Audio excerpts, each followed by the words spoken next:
हरे कृष्णा। जगत गुरु श्रील प्रभुपाद की जय। आज हम आमलकी एकादशी पर बात करेंगे। आमलकी का अर्थ है आंवला, और इस एकादशी को आंवला भगवान को अर्पण करने से विशेष लाभ होगा। आंवले के जो आमलकी है उसके जो महत्व है उसके ऊपर भी, उसकी ग्लोरीज, उसकी महिमा पर भी हम लोग बात करेंगे, और उसका जो इतिहास है उसके ऊपर भी हम लोग बेसिकली चर्चा करेंगे। तो ये जो आंवला है, आमलकी है, ये कैसे अस्तित्व में आया? ये अस्तित्व में आया भगवान की थूक से। भगवान की थूक कुछ चंद्रमा के समान सुशोभित हो रही थी। वो जब भौतिक जगत में आई तो उससे जो वृक्ष निकला वो आमलकी का वृक्ष कहलाता है। अब ये जो आमलकी का वृक्ष, ये कब हुआ? ये घटना उस समय हुई जब ब्रह्मा जी का जन्म हो रहा था। उसके बिल्कुल साथ में कोइंसाइड हो रही थी, और ब्रह्मा जी का जन्म हुआ, उधर आमलकी वृक्ष जो है वो इस भौतिक जगत में अस्तित्व में आया। और फिर ब्रह्मा जी ने सारी सृष्टि की रचना की। देवता, ऋषि और दुनिया भर के 84 लाख योनियाँ उन्होंने बनाई। तो देवता, ऋषि इत्यादि सब लोग, उन्होंने कहा ये वृक्ष बड़ा अद्भुत सा है आंवले का। तो सारे लोग उस वृक्ष के पास आकर इकट्ठे हो गए, और उन्होंने जब उस वृक्ष को देखा तो सोच रहे थे कि आखिर इस वृक्ष की क्या खासियत है, ये कहाँ से आया, क्या चल रहा है, क्या नहीं चल रहा। तभी आकाशवाणी हुई, और आकाशवाणी में बताया कि ये जो आमलकी, इसको आमलकी वृक्ष कहते हैं, और आपने आमलकी वृक्ष का स्मरण ही कर लिया अगर, तो गोदान करने का पुण्य प्राप्त होता है। वो भविष्यवाणी कौन कर रहा था उसके बारे में भी, जो आकाशवाणी है उसके बारे में भी आगे जाके वर्णन आया है ब्रह्मांड पुराण में। तो वो जो आकाशवाणी, उन्होंने बोला कि सदा आंवले का आपको सेवक करना चाहिए, और ये वैष्णव वृक्ष है आंवले का। आंवले का सेवन करने से पाप जो हैं बेसिकली नष्ट होते हैं। और उनमें बताया कि आंवले की जो ये आमलकी का वृक्ष है, इसकी महिमा क्या है बताया।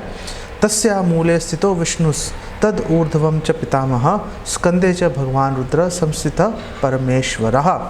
कि जो वृक्ष है इसके मूल में विष्णु, अग्रभाग में ब्रह्मा जी, स्कंद जो उसका तना है उसके अंदर शिव जी, शाखाओं में ऋषि मुनि, और जो टहनियाँ हैं, प्रशाखाएँ हैं, उसमें देवी देवता, पत्तों में वसु, शाखासु मुनिया सर्वे, प्रशाखाशु च देवतः, पर्णेषु वसवो देवा, पुष्पेषु मरुतस्तथा, प्रजानां पतयः सर्वे, फलेषु एव व्यवस्थितः, सर्वदेवमयी एषा धात्री च कथिता मया। प्रशाखा में देवता, पत्तों में वसु, फूलों में मरुतगण, और फलों में सब प्रजापति इसमें वास करते हैं। इसलिए आमलकी वृक्ष को सर्व देवमय कहा जाता है, और इसीलिए ये सभी विष्णु भक्तों को बेसिकली अत्यंत प्रिय है। तो अब सभी देवी देवताओं और ऋषियों ने पूछा कि आप जो आकाशवाणी कर रहे हो, आप कौन हो? आपने हमें इतनी महत्वपूर्ण जानकारी दी है। तो फिर वो दिव्य जो वाणी है उन्होंने बताया कि मैं विष्णु हूँ। और जब सब लोगों को पता चला कि ये तो स्वयं भगवान विष्णु हमें मार्गदर्शन दे रहे हैं, तो सब लोगों ने भगवान की, विष्णु की अत्यंत सुंदर उन्होंने स्तुति की। और जब स्तुति की तो फिर स्तुति करने के बाद उन्होंने भगवान से पूछा कि हे भगवान, आप हमें एक ऐसा व्रत बताइए जिसको करने मात्र से मोक्ष प्राप्त हो जाए और सबके लिए कल्याणकारी हो।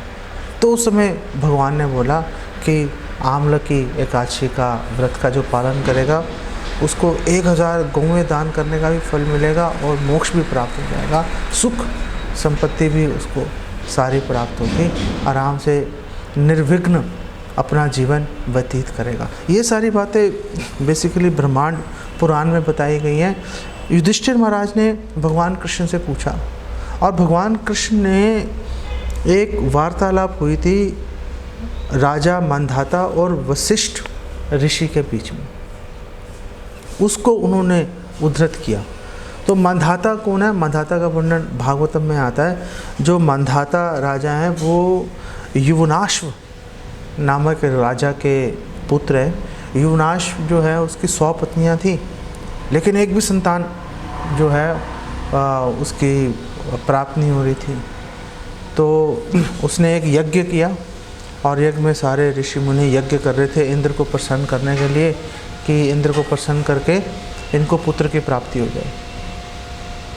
कई दिन यज्ञ चल रहा था। एक दिन दैवयोग से युवनाश जो राजा है उसको बहुत तेज़ प्यास लगी और उसने इधर उधर देखा, कहीं पे पानी नहीं मिला। तो यज्ञशाला में एक पानी का पात्र पड़ा था, उसने पी लिया। वो बाद में पता चला कि वो तो यज्ञ के निमित्त था, वो तो उसी जल से जो है पुत्र की प्राप्ति होनी थी, संतान की। अब विफल नहीं हो सकता, तो जो राजा है वो उसके जो है उदर में गर्भ ठहर गया उसके, और फिर समय आने पर दाहिनी ओर से उदर के जो दाहिना हिस्सा है वहाँ से जो है पुत्र की उत्पत्ति हुई। अब पुत्र की उत्पत्ति हुई, ये जो पुत्र है ये मांधाता है। अब एक और प्रॉब्लम खड़ी हो गई, चलो पुत्र हो गया, वो बड़ी खुशी की बात है, लेकिन अब ये जो पुत्र आया अब इसको दूध कैसे पिलाएंगे? किसी रानी के गर्भ से पैदा होता तो उसकी जो है स्तनों में दूध उतर आता, लेकिन अब राजा के उदर से पैदा हुआ बच्चा, राजा तो दूध पिला नहीं सकता, तो क्या करे, जोर जोर से रो रहा था बच्चा। तो क्योंकि वो यज्ञ इंद्र के निमित्त था, तो इंद्रदेव आए वहाँ पर और इंद्र ने उसको अपना अंगूठा चूसने के दिया। तो और जो राजा है वो बेसिकली मांधाता संतुष्ट हो गया। ये जो मांधाता है, इस मांधाता जो राजा है इसके 3 पुत्र हुए और 50 इसकी पुत्रियां थी। और आपको सबको पता ही होगा ये जो 50 पुत्रियां थी उन सबका जो विवाह है वो सौबरी मुनि के साथ संपन्न हुआ था। वो जो मछलियों का संसर्ग देख के मन में काम वासना जाग गई थी और बाहर आए, उन्होंने मांधाता से बोला भैया मैंने शादी करनी है। तो उसको मानना पड़ा, आप ऋषि की आज्ञा का बेसिकली उल्लंघन नहीं कर सकते। ये नहीं कह सकते ओ नहीं जी हम नहीं करना चाहते, हमें आप माफ़ करो, हमारी जान छोड़ो जी आप, ऐसा बेसिकली नहीं होता। भगवान ने सबको बताया, जितने भी ऋषि मुनि आदि सब इकट्ठे थे, भगवान ने उनको बताया कि जितने भी तीर्थ स्थान है, जितने तीर्थ स्थान है सब में स्नान कर लो, जो फल मिलेगा।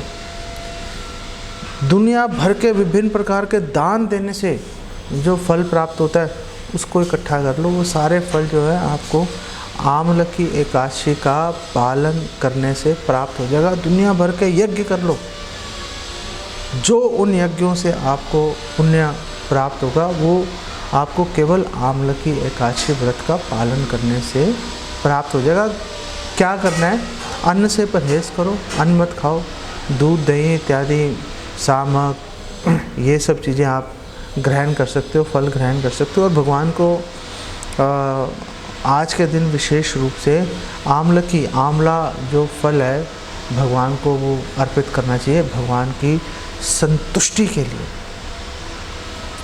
आंवले के बारे में आपको 1-2 बातें आपको और बता देता हूँ। ये जो आंवला है, ये आंवला हमारे शास्त्रों में भी इसका अनेक प्रकार से वर्णन है कि भगवान कृष्ण जो हैं, हमारे शास्त्रों में वर्णन है, भगवान कृष्ण जब ग्वाल वालों के साथ जाते थे वन में गाय चराने के लिए, खेलते भी थे साथ में, ऐसे थोड़ा ना गाय चराते रहते थे, तो वहाँ पे वो बेल के फल हैं और आमलकी का जो फल है उससे भगवान फुटबॉल खेलते थे उससे। और फिर जब भगवान गोपियों के साथ विहार करते थे तो जो गोपियाँ हैं वो सुगंधित तेल और आमलकी जो फल है उसका जो पेस्ट है उसके पेस्ट से भगवान की मसाज करती थी वो। चैतन्य महाप्रभु भी जो है आमलकी का जो पेस्ट है उसका प्रयोग करते थे संन्यास ग्रहण करने से पहले एक्चुअली में। और चैतन्य भागवत में वर्णन है, एक दिन प्रभु चलिलेन गंगा स्नाने तैल आमलकी चाहे जननी स्थाने, कि महाप्रभु जा रहे थे गंगा स्नान करने के लिए और उन्होंने अपनी माता शची माता को बोला मुझे थोड़ा आप तेल दे दीजिए और आमलकी का जो पेस्ट है वो आप मुझे दे दीजिए अपने जो है शरीर का मार्जन करने के लिए, देह मार्जन करने के लिए। चैतन्य भागवत में बेसिकली इसका वर्णन आया है। इसकी हिस्ट्री क्या है? जो आमलकी एकादशी है इसकी हिस्ट्री के बारे में बताया गया है कि एक बहुत ही बढ़िया एक शहर था, राज्य था। सारे लोग उस राज्य के राजा समेत सारे लोग वैष्णव थे। उस सिटी का नाम था वैदिक और जो राजा का नाम था चित्ररथ। सब लोग स्वाभाविक रूप से भगवान विष्णु की भक्ति में लगे रहते थे। तो आमलकी एकादशी व्रत का समय आया तो राजा जो है वो एक एकांत स्थान में जाकर उसने सारे अपने प्रजा के साथ ब्राह्मणों इत्यादि के साथ में मिलके एकादशी व्रत का पालन कर रहे थे। भगवान केशव की, कृष्ण की महिमा का गुणगान चल रहा था। तो जब ये सारी बातें चल रही थी, एक काला कलूटा थका हुआ पाप के बोझ से लदा हुआ एक बहेलिया, एक शिकारी वहाँ से निकला।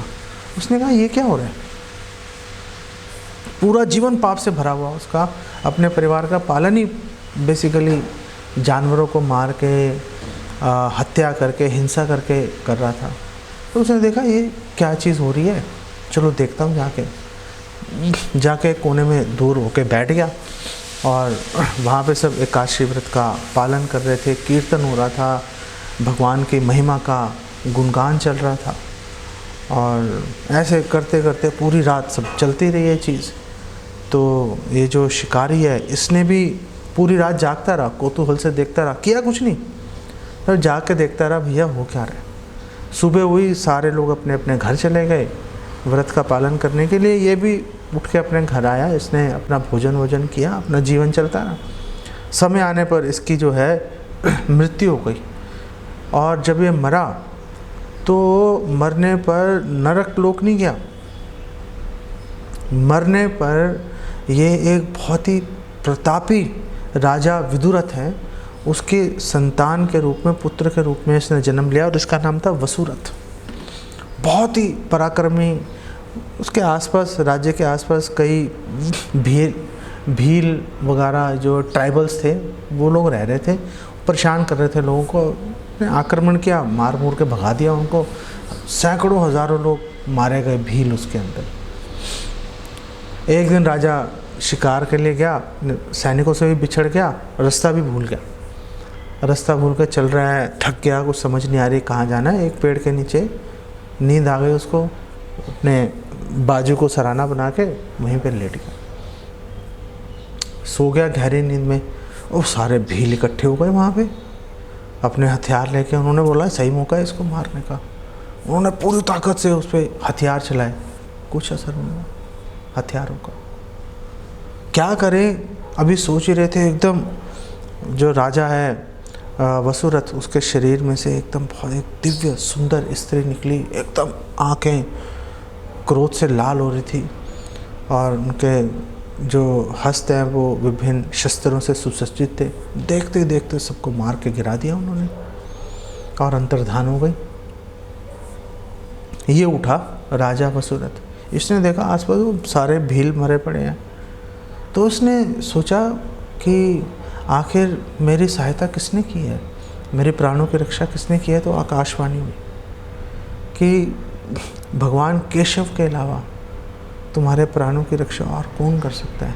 बस तुमने एक बार आमलकी एकादशी का पालन किया था, उसका फल तुम्हें तब से लगातार निरंतर मिले जा रहा है तुम्हें। तो जो राजा है उसकी और भगवान में श्रद्धा गाढ़ी हो गई और निष्कंटक उसने राज्य किया वापस घर जाके, और सब लोगों को उसने भगवान की सेवा में जोड़ा भी उसने राजा।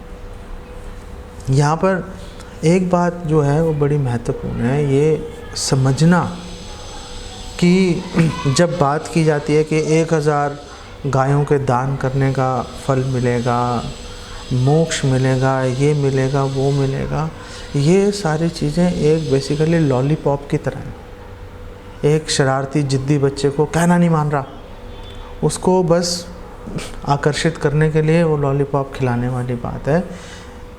वास्तव में जैसे समझदार हो जाए, समझदार व्यक्ति जो भी कार्य करेगा, जो भी व्रत करेगा, जो भी यज्ञ करेगा, वो केवल और केवल भगवान की प्रसन्नता के लिए करेगा। भगवद गीता 5:29 में भगवान कह रहे हैं कि सभी यज्ञों का भोक्ता मैं ही हूँ। भोक्तानाम यज्ञ तपसाम सर्वलोक महेश्वरम सुहृतम सर्वभूतानाम ज्ञात्वा माम शांतिम रक्षति। सारे यज्ञों का भोक्ता मैं हूँ। आप जितने भी प्रयास करोगे उन सबका एक ही उद्देश्य होना चाहिए, मुझे संतुष्ट करना। इसीलिए भगवद गीता में भगवान कृष्ण कह रहे हैं, जो भी कर रहे हो, जो भी दान दे रहे हो, जो भी तपस्या कर रहे हो, सब मुझे अर्पण करते रहो। यत् तपस्यसि कौन्तेय तद कुरुष्व मद अर्पणा। सब मुझे अर्पण कर दो भगवान की प्रसन्नता के लिए। बदले में आपको क्या मिलेगा उसका विचार करने का आपका कर्तव्य नहीं है। स्वामी और सेवक के बीच में जो संबंध होता है, हमारे आचार्य इस बात को एक्सप्लेन करते हैं। स्वामी और सेवक के बीच में जो संबंध है वो किसी वेतन पर आश्रित नहीं होता। ऐसा नहीं है कि जो स्वामी है जब तक वेतन नहीं देगा, कुछ पुरस्कार नहीं देगा, तब तक वो स्वामी नहीं कहला सकता। और जो सेवक है जब तक वो सेवा के बदले उसको वेतन नहीं मिलेगा, कुछ मेहनताना नहीं मिलेगा, उसकी जो लॉयल्टी है, उसकी जो निष्ठा है, वो अपने स्वामी के अंदर नहीं आएगी, स्वामी के प्रति आदर नहीं आएगा। ये जो है वणिक वृत्ति है। ये वणिक वृत्ति का आध्यात्मिक जगत में, भक्ति में कोई कार्य नहीं है। भगवान, अगर आप भगवान की सेवा करोगे, भगवान आपको कुछ नहीं देंगे उसके बदले में, कुछ उम्मीद नहीं रखनी चाहिए। और भगवान भी सिर्फ ये सोचकर कि ये मेरा जो है भक्ति और अच्छे से करेगा, मेरी और अच्छे से सेवा करेगा करके उसको पुरस्कार देंगे, ऐसा भी भगवान नहीं करते। भगवान उस दृष्टिकोण से पुरस्कार देते हैं जिससे कि दोबारा उसको मांगने की इच्छा उसके हृदय से ख़त्म हो जाए। वो ख़त्म होगी इच्छा, निष्काम हो जाएगा, निस्वार्थ हो जाएगा, तो ही यहाँ से निकलकर भगवत धाम जाएगा वो। जब तक लेश मात्र भी इच्छा इस संसार को भोगने की है, तब तक इस संसार में पड़ा ही रहेगा। तो ये जो व्रत है, क्या इसका ये महत्व है कि नहीं है? है महत्व, लेकिन एक अच्छे समझदार, मैच्योर, परिपक्व भक्त को कभी भी किसी पारिश्रमिक की मन में रखकर उसको इन व्रत का इत्यादि का पालन नहीं करना चाहिए। बस भगवान को संतुष्ट करो, बात खत्म। भगवान अपने आप देखेंगे आपका जीवन किस तरह से सुचारू रूप से चलाना है, नहीं चलाना, क्या करना है, क्या नहीं करना, वो भगवान पर छोड़ दो। ये कर दिया तो आप समझो कि आपके जीवन में विघ्न आएंगे नहीं आएंगे, उससे आपको बेसिकली फ़र्क नहीं पड़ेगा। हर चीज़ में, हर परिस्थिति में भगवान की जो कृपा है वो देखने की दृष्टि आ जाएगी। और इसी को ही भगवत साक्षात्कार स्वरूप स्थिति इसी को कहते हैं। और ये वो पायदान है, ये वो सोपान है जहाँ से आप एकदम से भगवान के धाम में प्रवेश करने के अधिकारी बन जाते हैं। इस बात को हमेशा स्मरण रखना चाहिए। यहीं पे विराम देते हैं। जगत गुरु श्रील प्रभुपाद की जय। हरे कृष्णा।